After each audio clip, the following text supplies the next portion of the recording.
All right, welcome everyone to episode 36 of APS Radio. My name is Jim Bernica. This morning I'm joined with Megan Lautz. I wanted to say Lautz, but I said Lautz. I said it right? Don't start. All right, so I'm done for the day. I have peaked. Yeah. So no, I'm glad you're on here. It's awesome that you're joining me today, and I know it won't be long before you're here in Ohio at our exotic Beaver Creek Firefighter Conference. It's kind of funny. I've never seen you talk, right? And usually Well, you will this year. I know, but usually the people that I have out to the conference, I get to see live in person, usually ahead of time. But for this, I was taking Nick's word on it.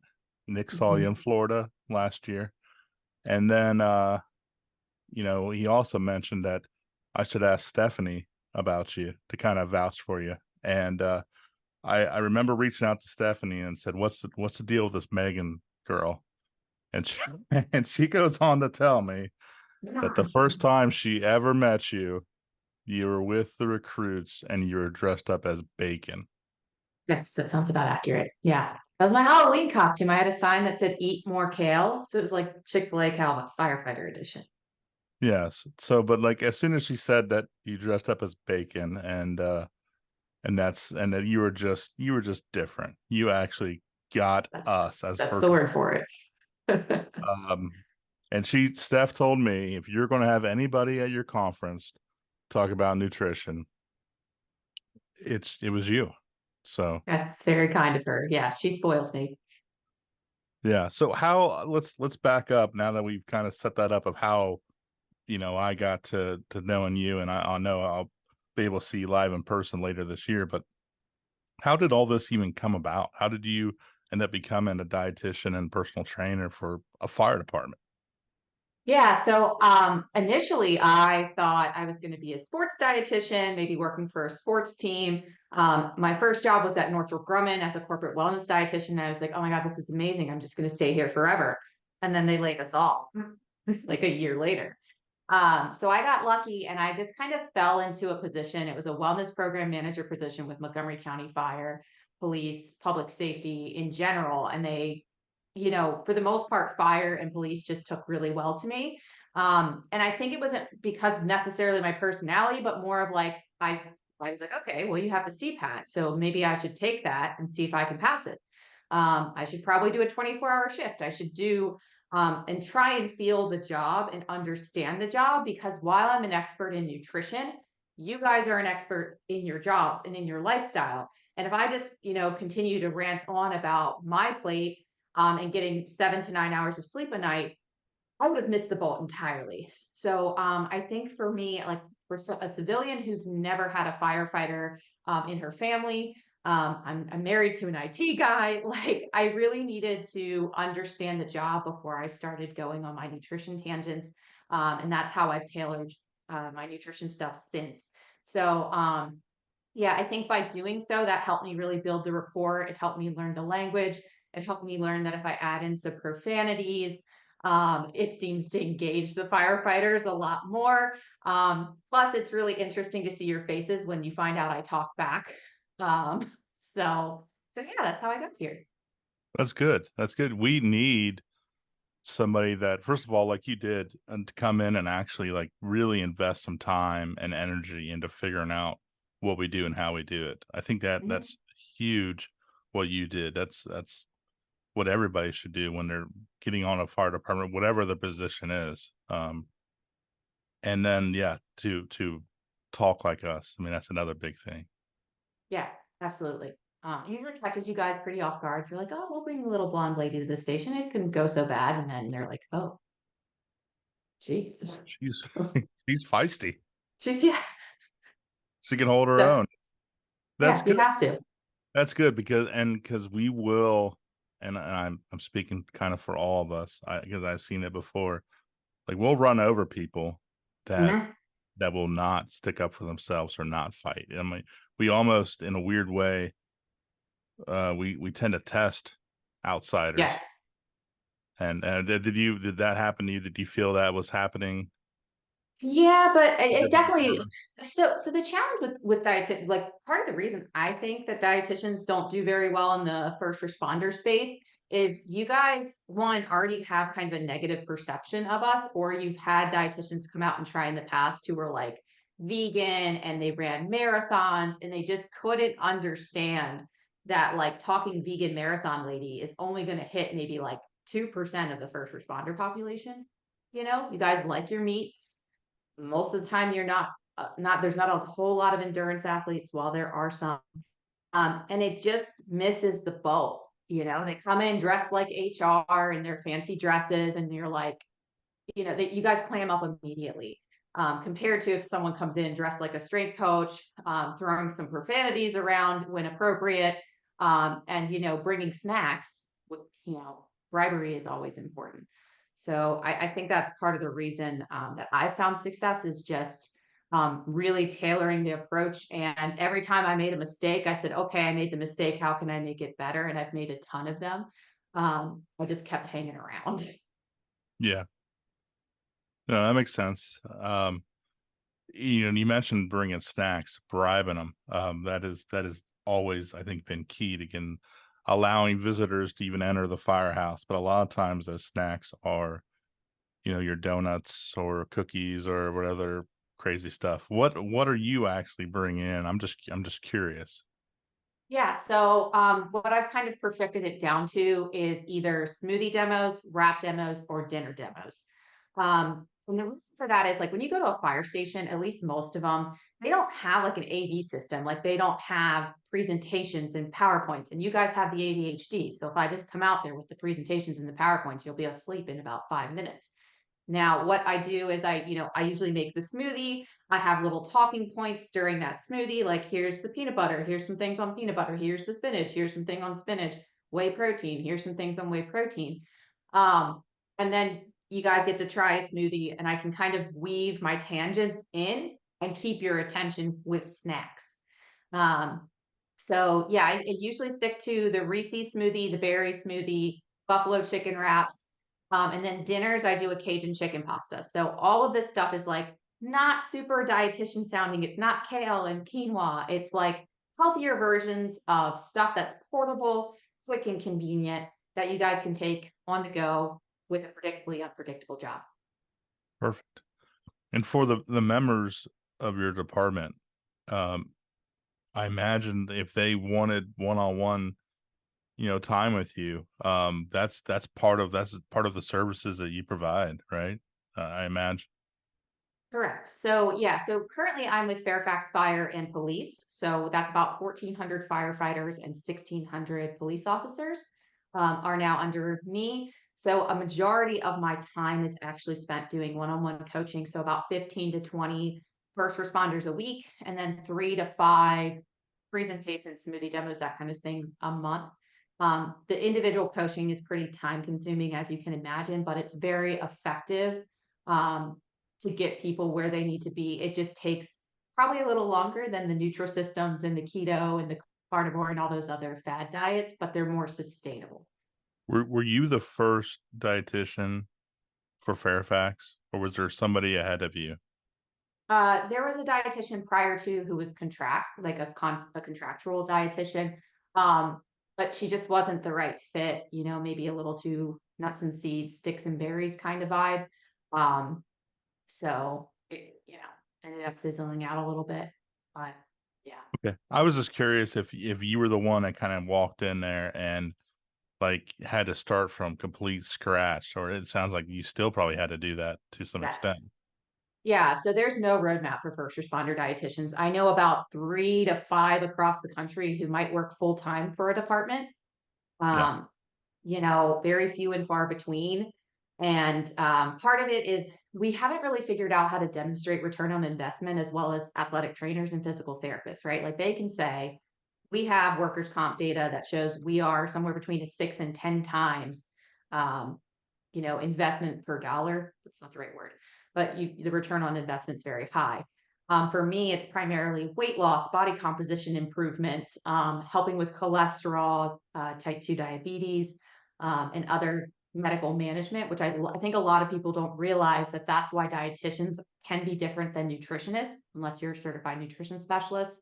Dietitians can work with people on medical conditions, which is important for first responders. Yeah. No, I imagine you had to deal with some of the same stuff I did. Like I was Mhm. the analytics that I was tracking were more on the behavioral health side of things, but it was still really hard to show and prove my work because I knew that a lot of it was more long term. And the other thing I had to deal with was the whole confidentiality factor for me. But I imagine it's Yes, still that difficult to be able to show your work and to show that this is going to pay off because it is going to pay off, but it's going to be years down the road. correct.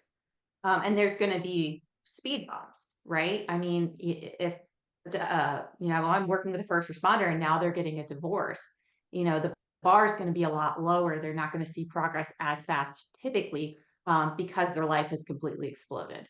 So, and that's pretty common.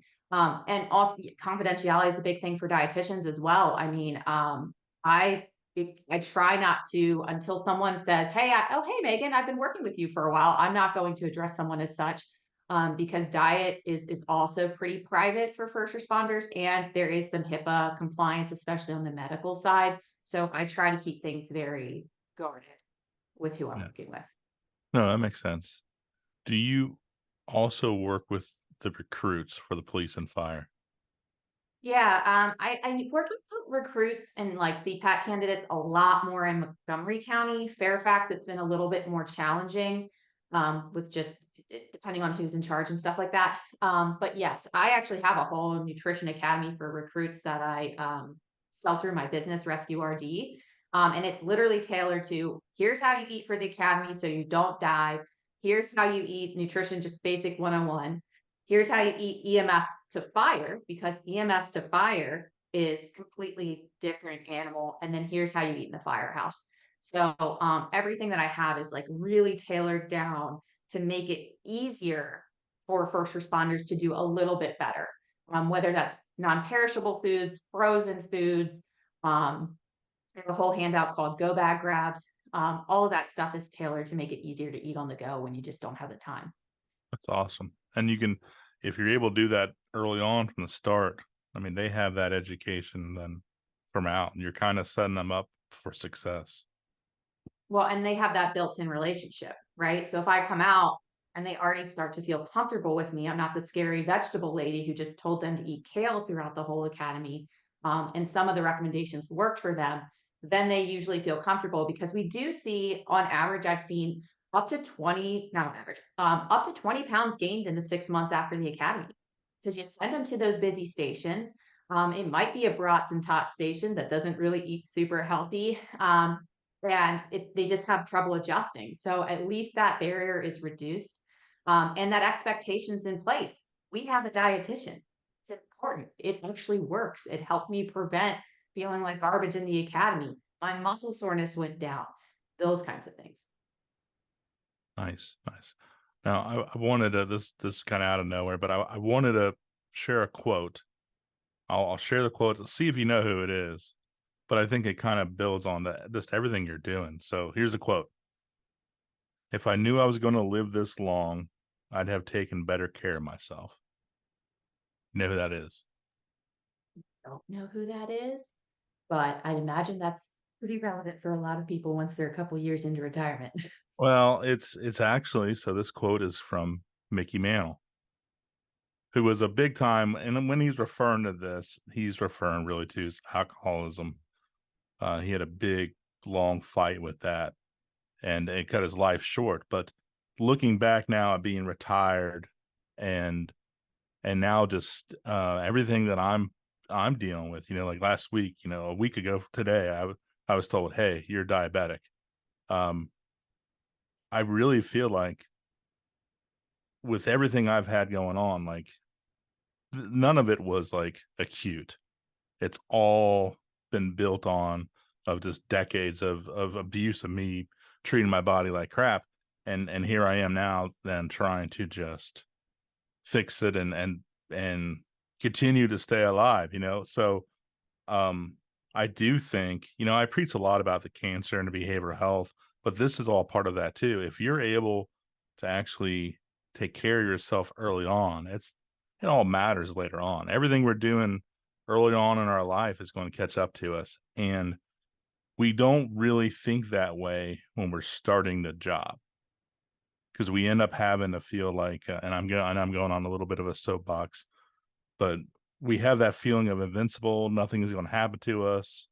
Like, we're good, and until it does. And sometimes, like right now, it takes a couple of decades before that stuff comes into effect. So I love the fact that you're starting early on, because that will follow them throughout their lives. Absolutely. Yeah. And it's interesting that you say that because I usually start a lot of my presentations off talking about the seasons of the career. And you guys know this because you how to promote. Like it's pretty clear process. It's not a fun process, but No. but usually like recruits, they're pretty active. They don't have a whole lot of time to eat. So we typically see them lose a significant amount of body fat, maybe weight during the academy. As a probie, that starts to increase potentially, depending on how active they are, depending on the type of station they're at, the food choices, that kind of thing. But that, next step of being a firefighter, that 20, 25, 30-year career, depending on where you're at, that career beats you up. I mean, everybody will tell you it's a young man or woman's job, right? You have injuries. We see a lot of back, neck, shoulder, knee injuries. Most of my retirees have like 3 of the 4 at some point. Promotional processes. Most people eat like absolute garbage during the promotional process because it just eats up a lot of time. Overtime, callback, all of those things start to wear on you, including post-traumatic stress or exposure to trauma. So what we actually see is about a 20 to 30, I think as high as 50-pound weight gain over the course of that career because the calorie intake goes up and the physical activity tanks. Because especially from a physical activity standpoint, if you love powerlifting, you blow out your shoulder. Most people aren't going to running, right? Like it takes the joy out of working out when things hurt and ache.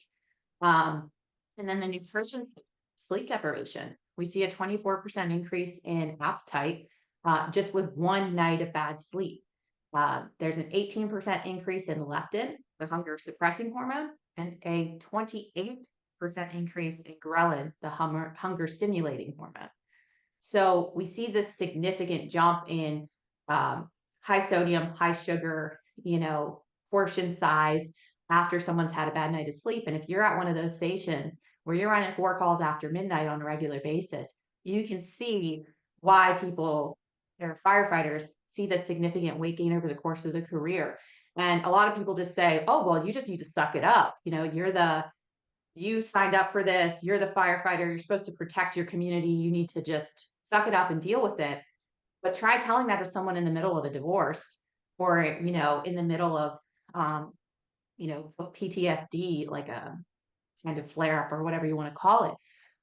So I think sometimes when people see my presentations, they think I'm putting the bar too low, but really I'm trying to give you a ladder to get to that second story window where some professionals are just like, get to the second story window without that ladder and figure it out. You know what I mean? A stepwise approach seems to work better for a lot of our first responders because you don't have a 9 to 5, you don't have predictability in your career. So we need to figure out how to learn to adjust instead of being black or white. Perfect. How does that, you talked about us, being busy, nonstop, working. How does all this work? And I guess what I'm asking is kind of your opinion of how caffeine plays a role in all this as well. Yeah, so interestingly enough, I very rarely recommend any first responders going cold turkey with caffeine. The typical recommendation is to keep it under 400 milligrams of caffeine a day. And the reason I go with that number is because if I came in as a dietitian to first responders and told you all to cut out caffeine, you would set me on fire and then what's the job in my life, right? So that 400 mark is roughly 30 to 40 ounces total of coffee in a day. which isn't horrible. Like that's a mug in the morning and a mug in the afternoon, like a decent sized mug in the morning and a decent sized mug in the afternoon. Where responders go wrong is with the energy drinks, the pre-workout. Now we have pre-workout and coffee and dip pouches, which is probably going to kill half of our military, if not most of our first responders. So it starts to add up. And what I've seen is, you're a rookie, one energy drink doesn't work anymore, you build a tolerance, so you add another one. Now everybody's lifting at 4 o'clock, so you're going to add a scoop of pre-workout, have a coffee after dinner, and you're at 800 to 1200 milligrams of caffeine. So one, that increased the risk for side effects, right? Cardiac issues, insomnia, anxiety. You guys usually just overlook that. You're like, I need to be awake. Side effects are side effects, right? Um, but the concern I have is how that's going to impact your sleep. So if you have that cup of coffee, it might not prevent you from falling asleep. It's going to screw with your sleep cycles. You'll spend less time in rapid eye movement sleep and less time in deep sleep. So you wake up the next day feeling like garbage. What do you reach for more? Well, caffeine. It becomes a self-fulfilling cycle. So when I get my first responders to pull back to like maybe 600, 400 milligrams of caffeine, they're like, wait a minute, my sleep improved. So my energy levels improved, and I don't need as much caffeine as I thought I needed. Um, Now, where I've seen this become maybe a little bit more disordered, and this is just kind of anecdotal. I've seen some of my first responders get on that overtime train because there's stuff going on at home. Maybe issues with their spouse, issues with kids. So they're kind of avoiding being home by doing the overtime. When the overtime is leading to a higher caffeine intake, I've seen as high as 2000 milligrams a day. If I tell that person to go cold turkey with caffeine, not only will the migraine that they'll get pretty much kill them, I'm also concerned about the mood. There's a decrease in mood when you cut caffeine like that. And sometimes people use caffeine as that upper to pull them out of the feelings, for lack of better term. So sometimes that might mean like we might need to send you somewhere like the Center for Excellence or something like that to kind of figure things out because it's gotten that bad. Or other times, you're working with a dietitian or a therapist ideally, where, if you're doing bang energy drinks and you're doing 5 of those a day, my first step is going to be trying to switch to a monster, which is half the caffeine. So kind of stepwise approaches to slowly pull back. Nice. It just, for whatever reason, I thought of this question. I'll ask you. This is completely random. Yeah. If you have a 5-hour energy drink hmm and you drink half of it, hmm do you only get 2.5 hours of energy, or is it a little bit less energy over 5 hours? I really don't care about the answer. I just thought it was funny. Yeah, that sounds like very firefighter math, right? If I only have, yeah, I actually I don't hate that because that's a great approach, right? Now do I know it's technically You and two I and a are half gonna hours? start 6-hour energy. Yeah, I mean, if I could get something that was 24-hour energy, I think I'd be rolling in it from a first responder standpoint. Yeah, yeah, indeed. There's all sorts of these diets out there, whether and Mhm. your keto, your carnivore, your vegan, Mediterranean. I mean, all some of these are fad, some of these are not. Like, is there any that ultimately you're kind of like siding with? Like, this is going to be good for our population more so than the others. Yeah, so I prefer or I lean towards the Mediterranean diet. And Dr. Kales, I think out of Harvard, has actually done some research specifically in firefighters and found that it was very effective in reducing cardiac issues in first responders. And also, there was another study that compared, I think it was keto, paleo, Mediterranean diet, and the Engine 2 diet. Do you remember the Engine 2 diet? I Or have you don't. heard of it? So the Engine 2 diet was made by a firefighter, I think out of Texas, and it was low-fat vegan, which is fine. Like vegan diets, vegetarian diets are great diets if you want to follow them. I just find it hard to believe that that's reading the room, you know? And that study that compared all those diets found that the Engine 2 firefighters preferred the Engine 2 the very least. And the most preferred diet was the Mediterranean diet. And the reason that this is important um, is you need to find a diet that you can be consistent with for a decent season of your life, not 2 months, not 2 weeks, at least a year. Something that can be adjustable for when you go on vacation or adjustable when you have to take like 72 hours of overtime or something like that, something ridiculous. Um, so that you can actually adjust it. So the Mediterranean diet is pretty flexible. It emphasizes fruits, veggies, whole grains, very high in antioxidants, important for cancer and cardiovascular disease prevention. You can find those things in non-perishable options, and it does include a little bit of alcohol, a little bit of sugar for razzle dazzle. Compared to some of these other diets that just eliminate whole food groups, and the next thing you know, you can't have a cupcake at your kid's birthday party or a beer at your captain's retirement. And my question is it worth it? And for some people, it might be for a short term, but then you need to work with someone to figure out how to make that actually sustainable long term once you're ready to be done with that diet. Yeah, this is all it's all very interesting to me, and I'm trying to navigate through it. I know what I've been doing isn't working, and I know I need to do something different. And this show isn't necessarily about me. It is about me. It is my show, I guess, but like everybody else, there's a lot of other people that are having the same issues. I could tell you, I don't know if you've seen this show or not, but my wife and I finished it last night on the Netflix, the You Are What You Eat Twin Edition. Did you have a chance to see that yet? Most of the dietitians I know try to avoid the Netflix documentaries because Yeah, they're heavily biased. And then people, go to the store and buy everything vegan and, spend a gazillion dollars on a diet that lasts them a week and a half. And it just becomes this cycle every time Netflix comes out with a new documentary. But if it gets you to eat healthier and it works for you, I'm happy for you to do that diet or follow that, right? I think first responders and anyone has the autonomy to choose what type of diet they want to choose. My biggest thing, my question will be, can you stick to it? exactly. And there was, like you said, there was definitely a bias in there. And although it was interesting having identical twins, one eating meat, one not, and what it did over a 2 month period. That was interesting, but like I found myself just going, can I do this? And it was quite simply, it was like, I don't think I can. Can I take away some of this stuff? Like, is some of this, I think, information good? Yes. But like, yeah, I'm realistic enough. I know how I am.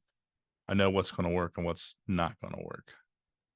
Yeah, well, I agree. And you can also like do a plant-based diet. So plant-based doesn't mean vegan. It just means you're emphasizing plants. And for me, I recommend a plant-based diet because the first thing that first responders kind of throw out the window when you get tired and cranky is what? Fruits and vegetables, because they're lame and they take time and nobody wants a fruit cup of Chick-fil-A when you could get French fries at 2 a.m. Well, if it's open. You get what I'm saying. Not on Sunday. Not on Sunday, right. No. So, the other thing too is from like a health promoting health prevention standpoint, a lot of the studies I've seen, if you push and eat a ton of fruits and vegetables, but you still eat meat, you still see similar health benefits to vegan and vegetarian. And you might even get a little extra muscle gain out of it. So that balanced diet approach actually still works pretty well. So a lot of my recommendations are citing the fruit and vegetables because I know that's what first responders are missing. And that can be things that are portable. So I'm a big applesauce pouch shill. I don't know if you've done applesauce pouches before. Um, Like but the kids. yes, baby food. Yes, I recommend baby food. Why do I recommend baby food? It's a non-perishable serving of fruit that is super portable and will last 6 months or more. They're perfect pre-workout. They don't bother your stomach. And you know how like if you're doing an hour workout maybe in the morning and the weights suddenly start to feel heavy or you're running or walking through sludge, that's an indicator that your carb stores are kind of running out.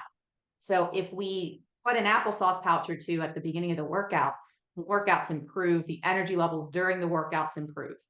So applesauce pouches, smoothie pouches are something that I'm a big fan of. They're perfect for recruits or firefighters during trainings between evolutions. They're also great because you never touch the food, right? From a cancer prevention perspective. So I love applesauce pouches. All of my wraps, the buffalo chicken wraps, has a handful of coleslaw veggies, like the one you get at the store for $1 pack. You didn't have to cut it up. You didn't have to shred it. Full serving of veggie in the wrap. Smoothies have a handful of spinach. It turns it green, but it doesn't change anything other than that. So basically trying to sneak those fruits and vegetables into portable, packable things. Perfect. Right. I know, again, we mentioned before you're coming to conference in Ohio in October. What are you going to talk about when we're there? Sure. Yeah. So we went with one of my most popular presentations, which is healthy-ish eating for firefighters. Yes. And I like healthy-ish because it's like, listen, you're talking to a dietitian who eats ice cream pretty much every night. Because I do better with a little bit of sweet every night after dinner compared to, and if I don't do that, what happens is then I go on a bender, on Saturday or Sunday. So I think incorporating your favorite foods as well as fruits and vegetables and emphasizing the healthy stuff is important. And for first responders, it's the same thing because what do they bring to large alarms, as a food choice? It's usually pizza. Sometimes you're going to have to eat like a raccoon, right? So kind of scavenging kind of thing.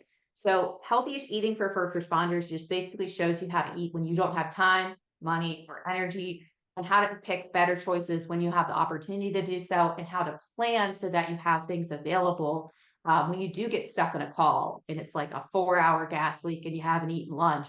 What do you have in your go bag that'll get you so that you don't eat everything that's not tied down when you get back to the station? So it's very tangible, quick advice for first responders. Perfect. I'm very much looking forward to it. In the meantime, if any of the listeners or viewers wanted to, in a non-creepy way, reach out to you, where would they find you at? Yeah, so you can email me, Megan, Megan at RescueRD. RescueRD.com is my website. So I have a free recipe book for station dinners, $5 to $6 a head, as best I can in this economy, for 6, 10, and 14 firefighters. Half a pound of protein per person. And the serving size is, if it's a Pinterest family of 4, that's 2 firefighters, right? So larger portions, because I don't think it's fair to assume your portion size when I don't know what kind of calls you're going to run that day.